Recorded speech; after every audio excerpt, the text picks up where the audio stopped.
Now, after falling for many years, there's been a recent uptick in the likelihood of a baby dying before its first birthday in England and Wales. The West Midlands has long had a higher rate than other parts of the country, and now BBC Newsnight has learnt that public health officials there have launched an investigation into why so many babies are dying in the region. We've also learned of fresh work being undertaken to tackle a very sensitive issue: how the offspring of parents who are closely related are more likely to be born with certain genetic illnesses. This report by our UK correspondent Deborah Cohen and Jake Morris.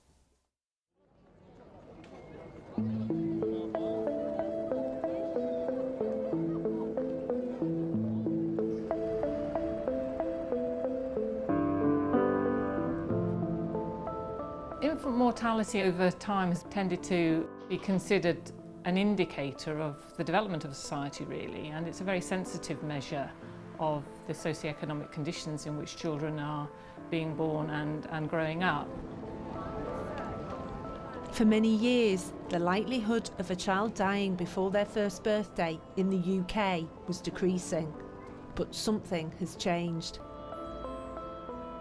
It's very clear from the last 3 years that infant death rates are beginning to rise again, and that this trend is significant. It's not like the tide going in and out or up and down.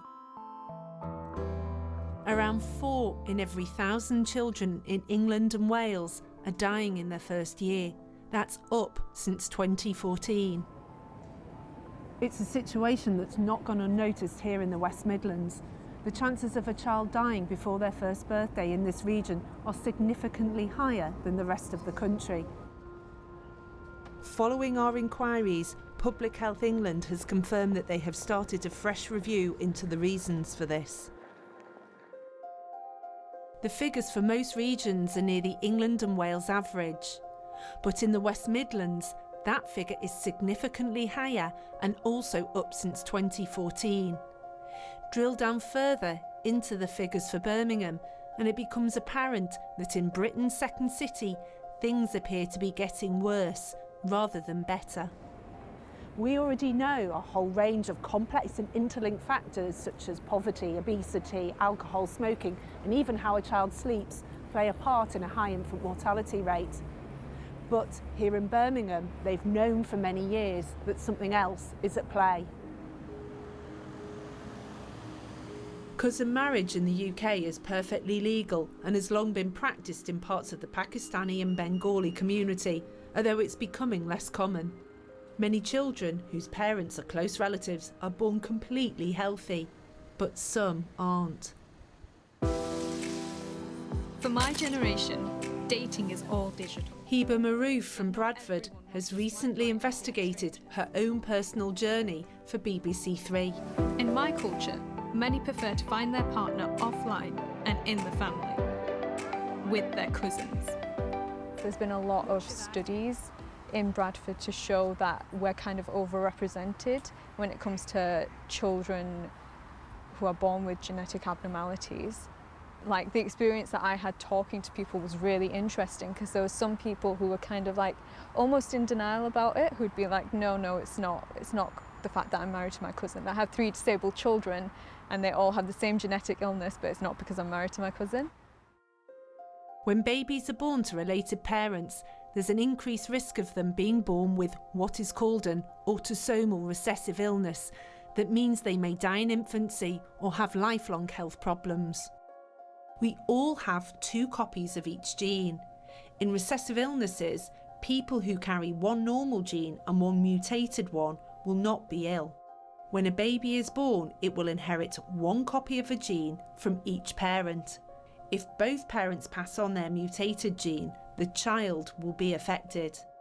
Because these genes are inherited, the chances of the child of parents who are related being affected by an autosomal recessive condition rises from around 3 in 1,000 to 6 in 1,000.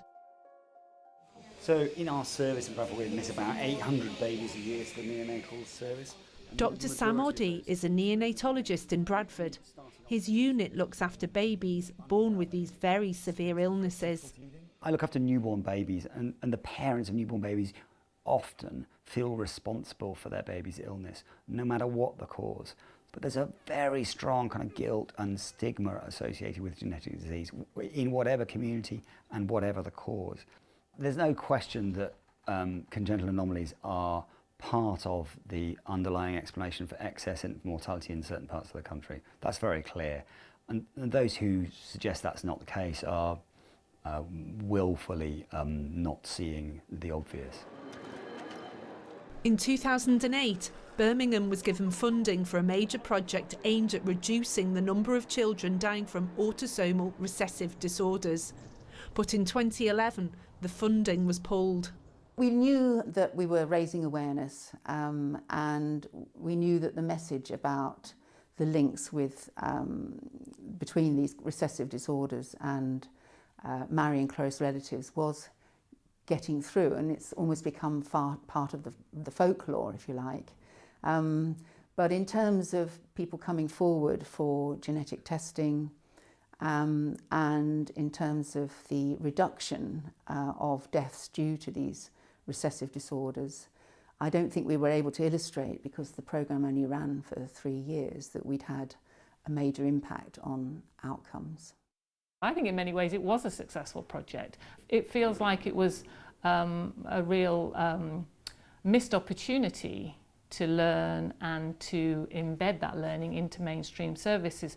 Newsnight has been trying to piece together what has happened since the project finished in 2011. We've looked at 6 years' worth of unpublished reports into child deaths in Birmingham.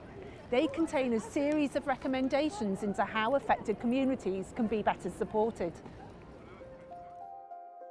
In 2013, the Birmingham Child Death Overview Panel called for health services to identify pregnancies in which the parents were related, to allow enhanced surveillance during pregnancy, an opportunity for specialist genetic advice.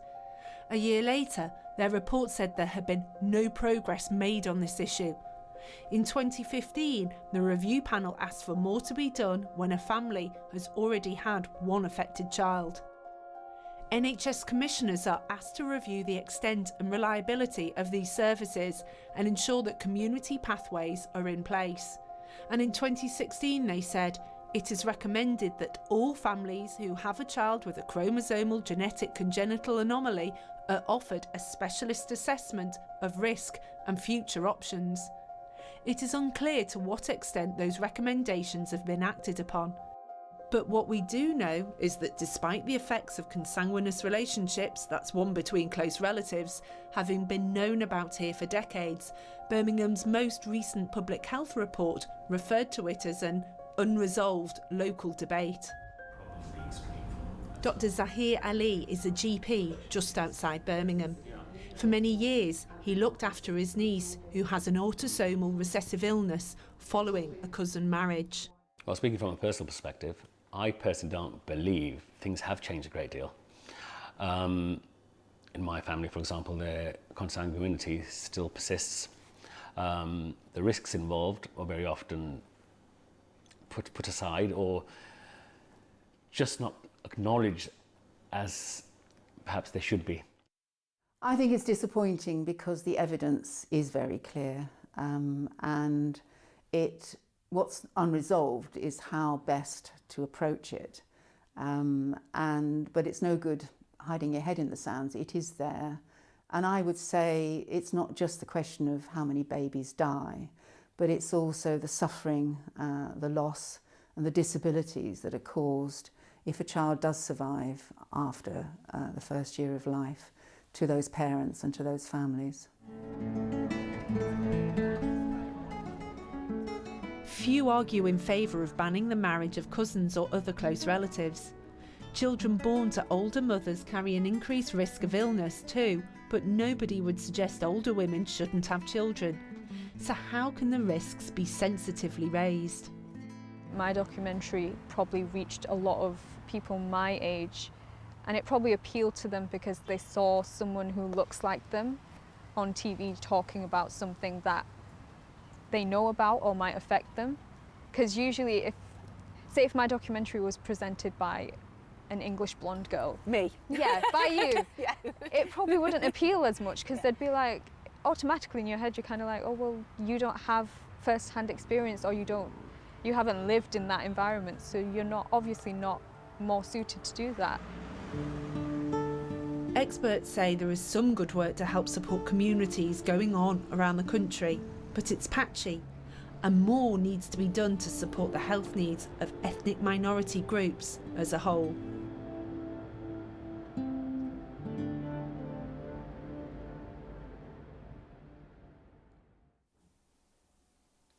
The NHS in Birmingham told us they are fully committed to reducing infant mortality and helping to raise awareness of consanguinity. Public Health England also told us they have arranged for Birmingham Council to receive expert advice. Meanwhile, Birmingham Council itself said it is running a project on the importance of knowing your family history before having children. They say there have been some improvements in tackling infant mortality, but there is still more work to do.